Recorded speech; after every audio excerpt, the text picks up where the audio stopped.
오늘 저희들 읽은 말씀 누가복음 9장 61절, 62절에 있는 말씀입니다.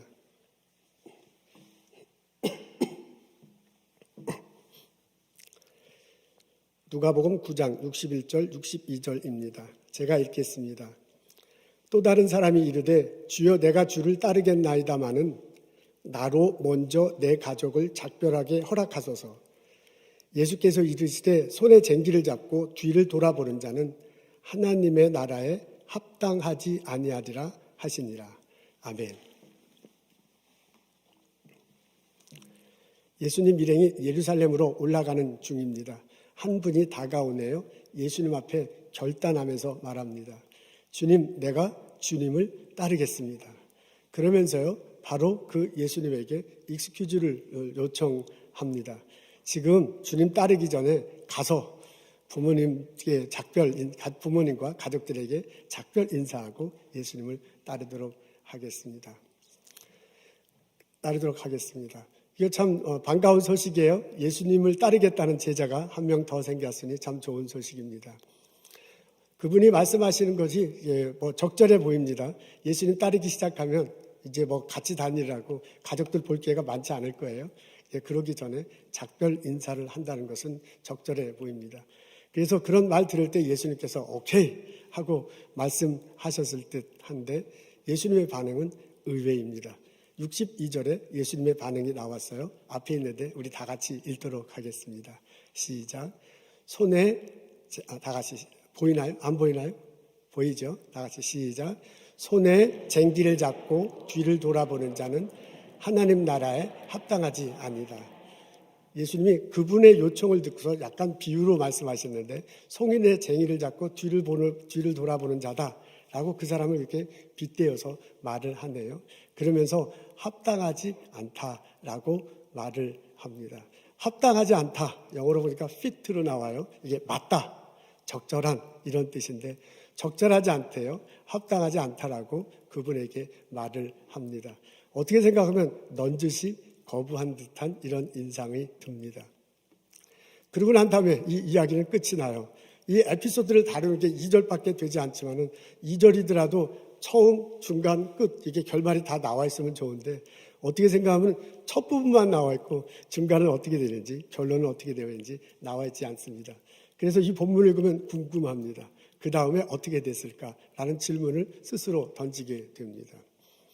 예수님의 반응을 보고 이 사람이 내가 제자가 되겠습니다 라고 했던 사람이 어떤 자세를 취했을까는 나와 있지 않기 때문에 저희들이 그냥 추측해 볼 수 있습니다. 아마 이런 반응을 보였을지도 모릅니다. 이 사람이 시험에 들었어요. 아니 나는 기껏해서 예수님 따르겠다고 얘기했는데 이렇게 면박 주는 식으로 말씀하시면 어떡하는가. 그것도 여러 사람들 앞에서 이런 어떻게 생각하면 거부 비슷한데요. 이런 반응을 들어가지고 열받았습니다. 그래서 고향 땅에 돌아가서요. 나는 이제 예수 믿고 필요 없다. 옛자도 꺼내지 말라. 라는 반응을 보였을 수도 있습니다. 또 다른 반응을 보였을 수도 있습니다. 이분이 내가 가족에 가서 작별 인사를 하겠다는데 그게 예수님이 적절치 않다고 그랬거든요. 그럼 적절하게 하려면 어떻게 되냐면 가서 가족에게 인사를 안 하면 되는 거예요. 그러니까 작별 인사하지 말라는 거구나 라고 생각하고 즉시 따르겠습니다 하고 거기서 예수님을 따를 수도 있습니다.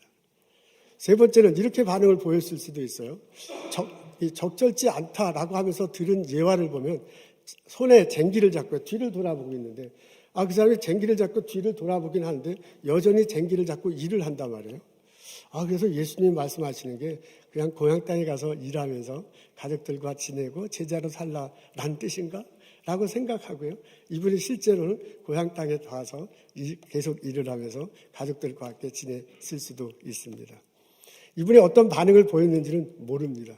여기에 자세히 나와 있지 않기 때문에 그렇습니다. 그래서 우리는 이렇게 저렇게 추측해 볼 수는 있습니다. 이분이 어떻게 반응을 보였는지는 모르지만은 이 에피소드를 통해서 우리들이 깨달을 수 있는 것은 있습니다. 예수님께서 제자로 부르실 때 그 제자로 부르실 때는 여러 케이스마다 다양한 모습으로 나타난다. 이게 일괄적으로 제자를 부르시는 것이 아니라 다양한 모습으로 제자를 부르신다라는 것을 이 에피소드를 통해서 알 수는 있습니다. 61절, 62절 앞에 59절, 60절 앞에 59절, 60절에 또 다른 에피소드가 짧게 나와요. 근데 거기서는 예수님이 한 사람을 지목해가지고 너 내 제자가 되라, 나를 따르라 그래요. 그때 그 사람이 아버님 장례식이 가까운데 장례 치르고 따르겠습니다. 그랬더니 무슨 소리냐, 지금 뭐 당장 따르라는 식으로 하면서 그 사람에게 요청하는 모습이 59절, 60절에 나옵니다. 그리고 61절, 62절이거든요. 근데 여기 있는 분한테는 제자가 되겠다고 오는 사람한테 지금 앞뒤 이렇게 문맥을 볼 때 너는 집에 가서 일하고 가족들에게 있는 것이 좋겠다 라는 식으로 말하고 있습니다. 이 두 사람이 어떤 반응을 보였는지는 잘 모르지만 예수님의 의도는 알 수 있습니다. 예수님이 예수를 믿고 따르는 사람을 제자로 이렇게 부르는데 그 제자를 부를 때에 일괄적으로 모든 사람이 똑같이 부르는 것이 아니라 다양한 모습으로 다르게 부른다는 것입니다. 어떤 사람은 직접 와서 나와 함께 예수 제자로 살아가는 사람, 직접적으로 사는 사람도 있지만 어떤 사람에게는 가서 일하면서 가족들과 함께 말씀을 전하며 증거하며 살아갈 수 있도록 허락하시는 모습을 이 본문 속에서 알 수 있습니다. 구약에 봐도 다양한 모습이 나오는데요. 구약에 보면 열왕기상에 보면 엘리야가 나옵니다. 엘리야가 예언자잖아요. 예언자가 예언 활동을 하다가 자신의 제자를 만나기를 원했는가 봐요. 엘리야의 제자가 엘리사입니다. 근데 그 엘리사를 만나는 장면을 보면 흥미있어요. 엘리야가 엘리사를 만날 때 처음 만난 곳이 밭이었는가 봅니다. 근데 그 엘리사가 일을 하는데요. 밭을 12마리의 황소가 있고, 이게 거기에 묘사하는 게 좀 약간 애매하긴 한데요. 하여간 황소가 12마리는 나오는 건 확실해. 그 12번째 황소에 그 쟁기를 대면서 이렇게 밭을 갈고 있었습니다. 그때 엘리야가 부르면서 하나님 사역을 같이 하자고 하잖아요. 그때 엘리사가 뭐라고 하냐면, 그러십니까? 그러면 가족들하고 인사하고 부모님께 인사하고 돌아오겠습니다 라고 말해요. 그때 엘리야가 엘리사에게 허락했는지 그만두고 바로 따르라고 했는지 그것도 좀 약간 모호하기는 해요. 근데 분명한 건 뭐냐면 엘리사가 거기서요 자기 쟁기를 불태워버려요. 그러니까 농기구를 다 불태워버리고 소 한 마리를 잡아서 하나님께 제사를 드려요. 그리고 백성들에게 주변의 이웃 사람들에게 내려주고 바로 엘리야를 따릅니다. 그러니까 엘리야가 제자를 삼는 그 장면을 보면 앞뒤 중요할 때 좀 약간 모호하기는 하지만 분명한 한 것은 이 사람은 즉시 부름을 응답하고요. 쟁기를 다 불태우고 황소에게 잡아서 예배드리고 그리고 엘리야를 따르는 것으로 여겨집니다. 근데 구약에 보면 또 다른 얘기도 나와요. 다니엘이 그런 사람입니다. 다니엘은 이스라엘에서 출생했잖아요. 바벨론 포로로 잡혀간 듯합니다. 바벨론 포로 때 바벨론 시대하고 그 다음에 그 페르시아 시대를 살았습니다. 이분이 성인이 돼서 한 일은 왕의 신하였어요. 왕 옆에 있으면서 꿈을 꿨을 때 지혜로 꿈을 해석해주고 나라를 어떻게 이끌어갈지를 조언해주는 역할을 했습니다. 이분의 직책이 정확히 어떤 건지는 모르지만 왕의 측근이었습니다. 왕의 측근으로서 일을 감당하면서요. 하나님의 뜻을 넌지시 알려줬고 하나님의 계획이 어떻게 된다는 것을 사람들에게 전파하는 일을 했습니다. 이분은 하나님의 사역을 감당했어요. 그런데 가족들과 함께 살았잖아요. 그런데 자기 일터를 다 내팽개치고 막 하나님 일을 나선 건 아니잖아요. 다니엘은 가족들과 함께 살면서 자기의 일터에서 하나님의 뜻을 나타냈습니다. 구약에 봐도 그렇어요. 어떤 분은 자기의 생활터를 떠나서 하나님을 따르기도 하지만 또 다른 어떤 사람은 자기 일터에 있으면서 가족들과 있으면서 하나님 사역을 감당합니다. 이런 모습을 볼 때 하나님의 부르심은 다양하구나. 하나님은 여러 사람들에게 따라서 다르게 부르시는구나 하는 것을 배울 수 있습니다. 이 하나님은, 이 예수님은 오늘을 사는 우리들도 부르십니다. 내가 예수님을 믿는다. 내가 예수님을 믿고 하나님을 예배한다. 라고 살아가는 고백하고 살아가는 우리들도 바로 부르십니다. 하나님은 우리들 중에 어떤 사람들에게 일터를 자기의 생활권을 떠나서 구체적으로 훈련받고 직접적으로 하나님 사역을 원하시기도 합니다. 그렇게 요청하기도 합니다. 그런데 하나님은 거의 대부분의 사람들에게 자신의 생활터에서 자기의 가족들과 자기의 일터에서 일하면서 예수의 제자로 살아가기를 원하십니다. 그건 예수님 있을 때도 봐도 알 수 있어요. 예수님이 직접 생활권을 제자들을 불러가지고 생활터를 떠나가지고 부부가 동고동락하면서 그리고 훈련시키고 사역을 맡긴 사람은 12명입니다. 그중에 이제 한 명은 탈락해서 11명이 그렇게 했잖아요. 직접적으로 예수님 사역을 감당했습니다. 근데 그건 11명이고 예수님을 만나고 예수님이 하나님 나라를 전하고 예수님 11명이고 더 많은 사람들은 예수님 그 생활터를 떠나지 않았어요. 더 수많은 사람들은 그 생활터에 있으면서 가족들과 지내고 그리고 그 일터에서 일하면서 예수님 가르침대로 살았습니다. 그분들은 또 그렇게 예수님의 부르심을 받았습니다. 예수님의 부르심은 다양합니다. 예수님은 예수 믿는 내가 예수의 제자로 살아가기를 원합니다. 근데 그 살아가는 모습은 서로 다를 수 있습니다. 이 예수님이 오늘을 사는 우리에게도 보설에서 이미 1세도 살아가는 나에게도 내가 예수를 믿는다, 하나님을 예배한다 하고 고백하는 나에게도 불러주십니다. 그 예수님이 나의 일터에서, 그 예수님이 나의 가정에서, 나의 삶 속에서 구체적으로 하나님 말씀을, 예수님의 가르침을 드러내며 구체적으로 예수 그리스도의 향기를 나타내며 그리고 제자로서 살아가기를 원하십니다. 이 예수님의 음성을 듣고 아멘으로 대답하며 예수님의 제자로 살아가는 나와 여러분 되시기를 주님의 이름으로 축원합니다. 아멘. 우리가 내 일터에서 내가 우리 삶 속에서 예수님의 제자로 살아간다 라고 그렇게 고백한다면 내 일터에서 최선을 다해서 일을 해야 할 것입니다. 그렇게 사는 것이 예수님의 제자로 살아가는 것입니다. 오늘 예수님이 든 예화 속에서 농부가 등장합니다. 그 농부가 쟁이를 이렇게 갖고 일을 하네요. 그러니까 여러분 아시죠? 플라우 앞에 소가 있고 그리고 이렇게 줄로 묶어서 이렇게 쟁이를 가지고 밭을 일구는 겁니다. 저는 뭐 해본 적은 없고 어렸을 때는 많이 봤어요. 근데 일반적으로 생각할 때 그 농부가 그걸 할 때는 쟁이를 잡았으면 손을 앞으로 가고 이렇게 쭉 앞으로 가야 될 건데 오늘 예수님 이야기 속에서 나오는 농부는 앞을 바라보지 않고 뒤를 이렇게 보고 있습니다. 그런 자세는 합당하지 않다. 그런 식으로 예수님이 말씀하시네요. 예수님이 말씀하시네요.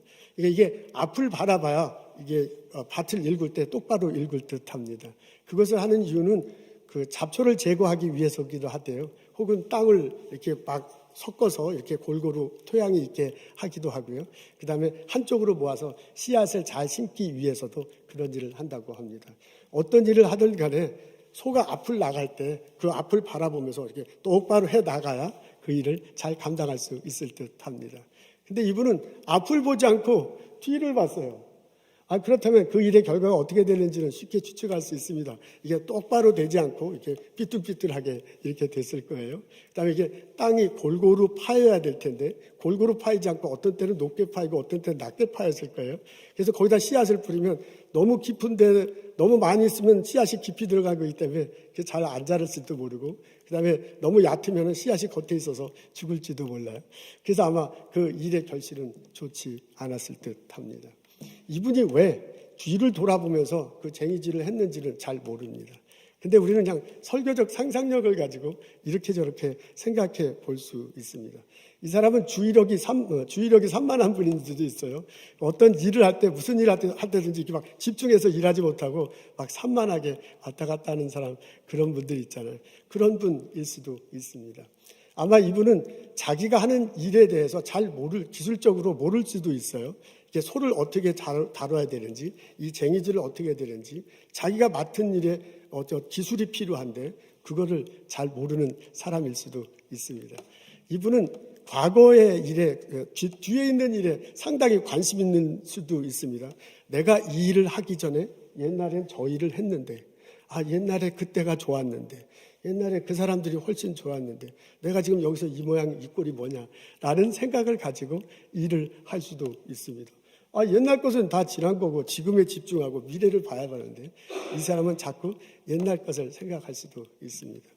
이분은 자기 일에 대해서 자부심이 없고요. 다른 사람과 자꾸 비교할 수도 있습니다. 저 사람이 훨씬 나보다 잘 나가는 것 같고 훨씬 넓은 논에 있는 것 같고 훨씬 농사도 잘 는 것 같고 자꾸 두리번 하다가 앞을 똑바로 내보내지 못할 수도 있습니다. 어떻게 해서 왜 이 사람이 그렇게 했는지는 몰라요. 근데 여기에 예를 든 이 사람이 그래서 예수님을 찾아온 사람도 농부라고 그냥 가정하죠. 우리가 상상력을 가지고 라고 한다면 예수님의 말씀을 든 이 사람은요, 그 다음부터는 가정으로 돌아가서 일터에 돌아가서 이렇게 살지 않았을 것입니다. 예수님의 말씀대로 가정으로 돌아가서 일할 때는요, 똑바로 자기가 농부가 된 이 사람이 똑바로 쟁이를 이끌고 앞을 나다 봤을 것입니다. 이제는 자기 일에 집중해요. 이제는 다른 일과 비교하지 않아요. 이 일은 내 일에 만족해요. 내게 필요한 테크닉을 기술을 익히고요, 온 정성을 다해서 일을 해야만 할 것입니다. 예수님은 제자로 살아가는 사람들에게 그런 것들을 요청합니다. 다니엘서를 읽어보면 다니엘이 왕 앞에서 지혜를 나눠주고 나라를 어떻게 이끌어갈 것인가를 말하는 여러 대목들이 나오는데 그런 것만 있는 게 아니에요. 그 다니엘이 어떻게 신앙생활을 했는가, 어떻게 그 어려운 상황 속에서 예배하려고 했는가 하는 장면들이 더 많이 나옵니다. 그리고 왕이 지혜를 구할 때, 나라가 어려운 일이 있을 때 직접 막 어드바이스가 나오는 게 아니잖아요. 하나님께 나아가잖아요. 그분께 기도해요. 그리고 하나님께 지혜를 구해요. 그리고 얻은 것을 가지고 왕에게 전해주는 것을 볼 수 있습니다. 우리식으로 얘기하면 이분이 자신의 일을 하기 위해서 최선을 다하는 거예요. 자신의 일을 하기 위해서 자신의 기술을 닦는 거고요. 자기 개발을 하는 거고요. 어떻게 하면 자기를 정결하게, 자신의 일을 정결하게 지키는 것으로 해석하고 받아들일 수 있습니다. 우리 신앙의 선조들은 그런 모습입니다. 오늘 예수님은 자기에게 제자들에게 찾아오는 사람에게 이런 것을 요청했다고 해석하고 받아들일 수 있어요. 너의 고향 땅으로 가거라. 그리고 거기서 가족들과 같이 살아라. 그리고 너는 거기서 최선을 다해서 일하는 것이 하나님 나라에 합당하다라고 예수님이 말씀해 주셨을 수도 있습니다. 내가 예수님 제자로 살아가기를 원한다면 나의 일터에서 최선을 다해서 일을 해야 할 것입니다. 내가 예수님의 제자로 살아가기를 원하신다면 나의 삶의 결과를 가지고, 내 일터에 나오는 그 결과를 가지고 이웃들을 섬기며 이웃들을 나누며 살아가야 할 것입니다. 오늘 예수님이 이 자기에게 살아온 사람에게 뭐라고 하면 하나님 나라에 합당하지 않다 그랬거든요. 그 말은 뭐냐면 하나님 나라에 합당하려면 가족들에게 인사할 필요가 없어요. 그냥 가족들하고 살면 돼. 그리고 하나님 나라에 합당하려면 뒤돌아보면서 농부하면 안 되고 앞을 보면서 농부하면 돼요.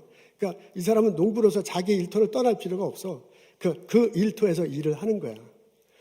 근데 그 일터에서 일을 하는데 예수 믿기 전과 예수 믿은 후에 달라져야 돼. 예수 믿기 전에는 하나님 나라에 대한 생각이 별로 없어요. 근데 이제 예수 믿겠다고 했으니, 이제 예수님 제자가 된다고 했으니 나의 일을 하나님 나라라는 큰 그림, 큰 그림, 예수님이라는 그 큰 가치관, 그 안에서 내 일을 해야 할 필요가 있다라고 예수님이 넌지시 가르쳐주는 것이라고 해석하고 받아들일 수 있다, 그 말입니다. 이분은 예수님 만나기 전에는 가족들만을 생각했을 거예요. 내가 이 쟁기를 가지고 일하는 이 결과로 가족들을 부양하는 거예요. 근데 예수님 만나고 나면 달라져야 돼. 이 사람은 내가 하는 이 일을 통해서 가족을 부양하지만은 하나님 나라의 큰 그림을 갖고 있자면 하나님 나라에서 한 사람은 결국 사람들을 대하는 거거든요. 사람이 예수님을 믿고 하나님 뜻을 공유할 때 하나님 나라가 되는 거거든요. 그러니까 예수님을 믿고 난 다음에 하나님 나라에 대한 큰 그림을 가지고 내가 이 일을 한다면 이 일의 결과를 통해서 이웃을 섬기게 돼. 이 일의 결과를 통해서 이웃들과 나눌 때 이 사람은 일하면서 예수님의 제자로 살아가게 될 것입니다. 삭개오가 있습니다. 여리고에 예수님 오신다는 소식을 듣고 뽕나무에 올라가잖아요. 예수님을 만나요. 그리고 예수님이 집으로 오십니다.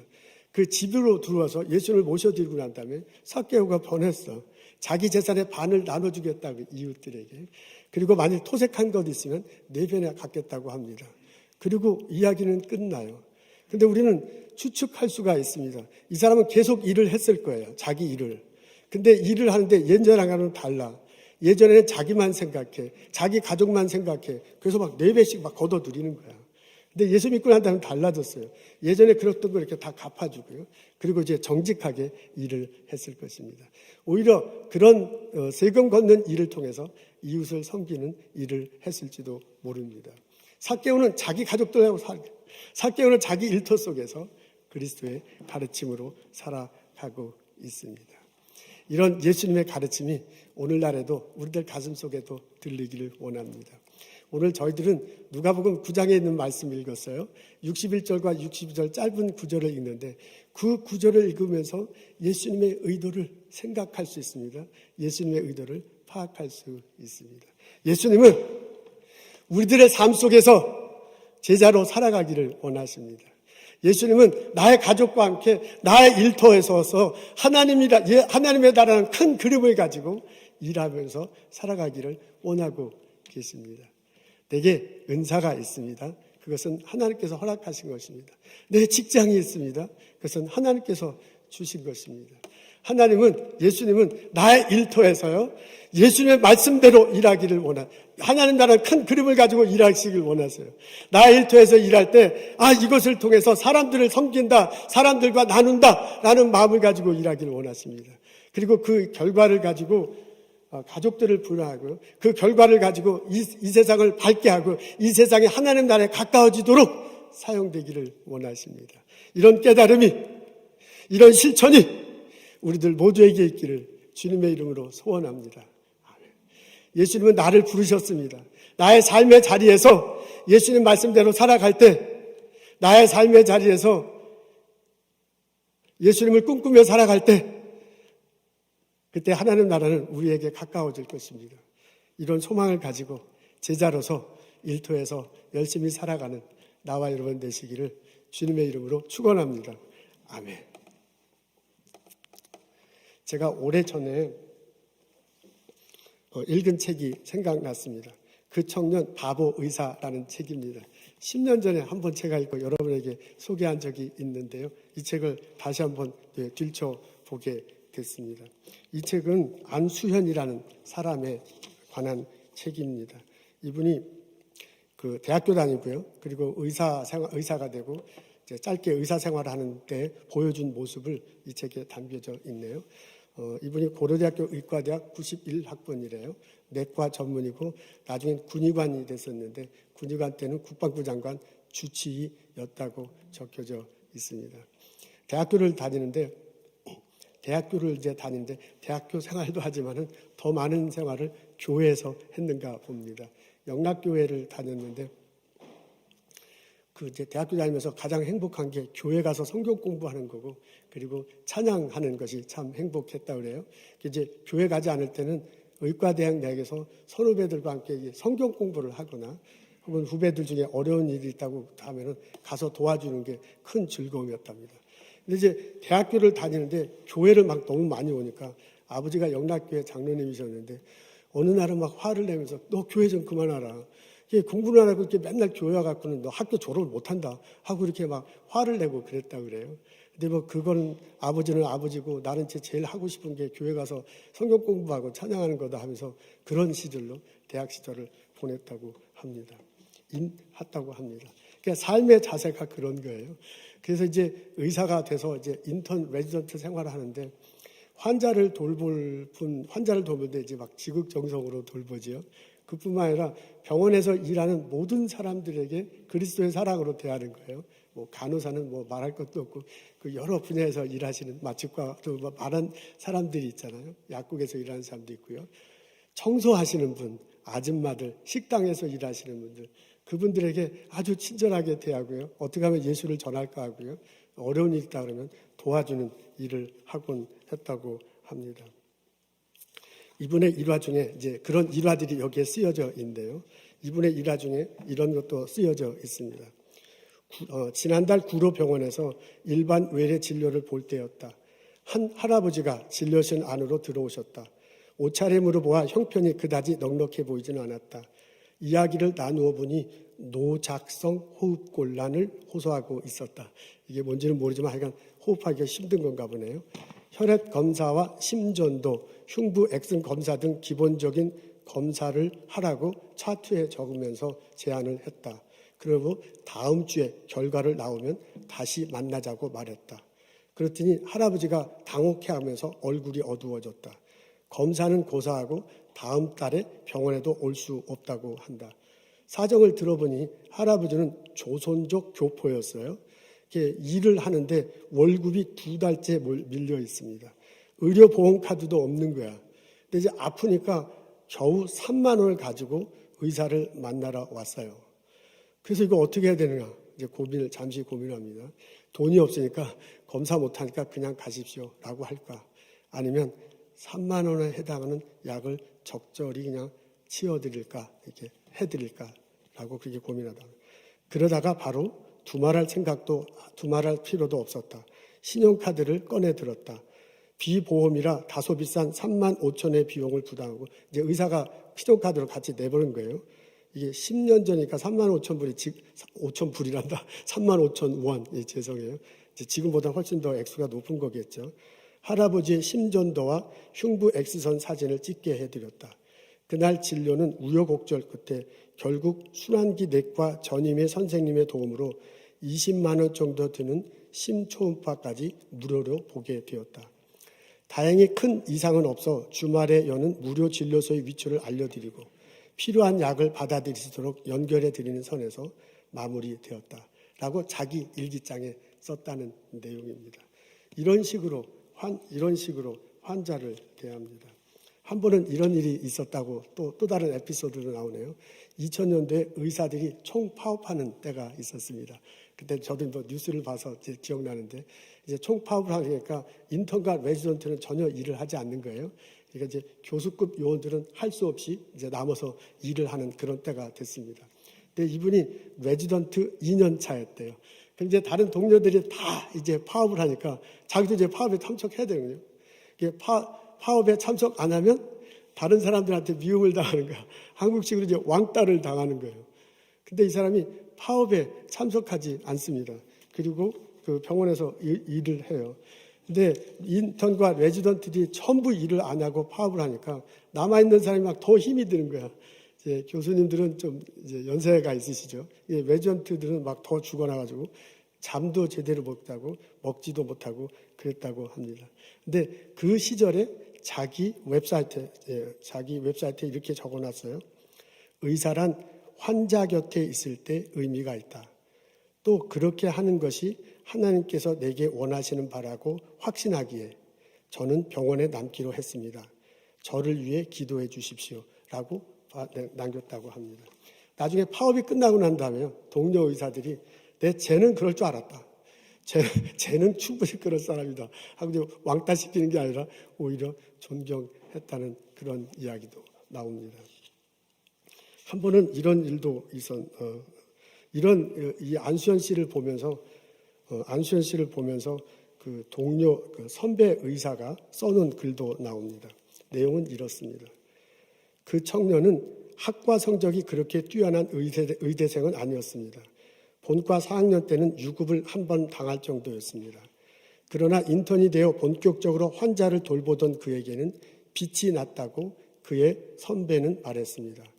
그 청년이 레지던트 1년 차 때 돌봤던 한 남소한 말기 할머니는 이 어린 의사가 날 살렸다라며 주위 사람들에게 말하고 다녔습니다. 실수나 저지르지 않으면 다행인 초보 인사인 그가 환자를 위해 할 수 있는 일은 사실 얼마 없었습니다. 그러나 그는 헨리 나우엔의 말대로 고통스러워하는 환자들의 얘기를 들어주고 격려의 말을 해주며 안아주었습니다. 손을 꼭 잡아주며 부드러운 미소를 지어주거나 더 이상 도울 능력이 없다는 말이라도 해주었습니다. 그 청년은 듣는 귀가 하나 더 있었습니다. 예수님께서 주신 마음의 귀였습니다. 그 귀는 순하고 한없이 따뜻했습니다. 그 청년은 일과가 끝난 후 자신이 돌보는 환자들을 일일이 찾아가 잠들어 있는 환자들 머리맡에 서서 충심으로 병이 낫기를 기도했습니다. 그의 이러한 행동이 환자들을 일으키는 기적을 낳았습니다. 이분이 돌아가셨어요. 28사단 사무의무대 군의관이었는데 유행성 출혈열이라는 병을 얻었습니다. 33살이에요. 그러니까 레전드 마치고 군의관 시절에 이게 운명을 달리했습니다. 그 아마 훈련을 나가면 군의관들은 앰뷸런스 근처에 있으면 되는가 봐요. 그런데 이분이 그냥 사병들과 거의 비슷하게 훈련을 받고 사병들과 같이 밥을 먹고 그리고 이제 잔디밭에 이렇게 입고 들어놓고 그랬는가 봐요. 그러다가 바이러스에 걸린 듯합니다. 이분이 병이 걸리니까 고려대학교 병원으로 후송됐대요.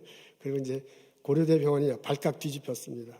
청년 의사와 함께 성경 공부했던 선후배, 같이 기도했던 간호원들, 병원에 일하시는 사무원들, 하다못해 수의 아저씨, 매점 아줌마, 병원 청소하시는 분 등 모두가 다 밤새 그 병상을 지키고 기도하고 난리를 쳤지만 끝내 돌아가셨다고 합니다. 영락교에서 장례 예배를 치렀는데 이제 장례 예배를 했는데 한경직 목사님이 장례 예배를 했대요. 근데 한경직 목사님이 영락교에서 장례 예배를 치르는데 가장 많이 왔대. 이분이 4,000명이 예배에 참석했다고 합니다. 이런 글을 읽으면 마음이 따뜻해집니다. 그리고 이런 글을 읽으면 제가 참 부끄럽습니다. 부끄러움을 마음 가지고 오늘 제가 묵상한 예수님의 말씀을 여러분에게 전합니다. 예수님은 나의 삶의 자리에서 내가 제자가 되어 살기를 원하십니다. 나의 일터에서 최선을 다해 나의 일터의 결과를 가지고 가족을 부양하지만 이웃들을 나누고 섬기기를 원하십니다.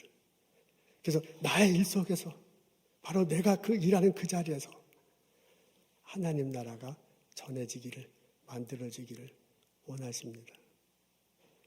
예수님의 부르심을 마음으로 받고 아멘으로 화답하며 살아가는 나와 여러분 되시기를 주님의 이름으로 축원합니다. 기도하겠습니다. 하나님, 주님 앞에 나와 말씀 듣습니다. 예수님 말씀 앞에 우리들의 삶을 뒤돌아봅니다. 예수님께서 나의 일터를 허락하시고 나의 일통에서 통행하심을 고백합니다. 하나님, 그 일에 최선을 다할 수 있도록 도와주옵소서. 그 일의 결과로 가족들을 부양하고 또한 이웃들을 남기며 그리고 이웃들과 더불어 살아갈 수 있도록 도와주옵소서. 나의 일하는 자세, 나의 일하는 모습 속에서 그리스도의 말씀이 드러나고 예수의 향기가 전해지고 하나님 나라가 이 땅에 세워지는데 사용하여 주옵소서. 하나님, 이 시간 주님께 예배드립니다. 주께서 주신 많은 것들 기억하고 감사하며 거룩하게 구별할 예물 드립니다. 이 예물 드리며 우리의 삶을 드리겠다고 고백하고 하나님께 예배드립니다. 우리의 예물과 우리의 예배와 우리의 삶을 받아주시옵소서. 하나님께서 큰 은혜와 사랑으로 더하여 주옵소서. 예수님 감사합니다. 예수님 이름으로 기도합니다. 아멘.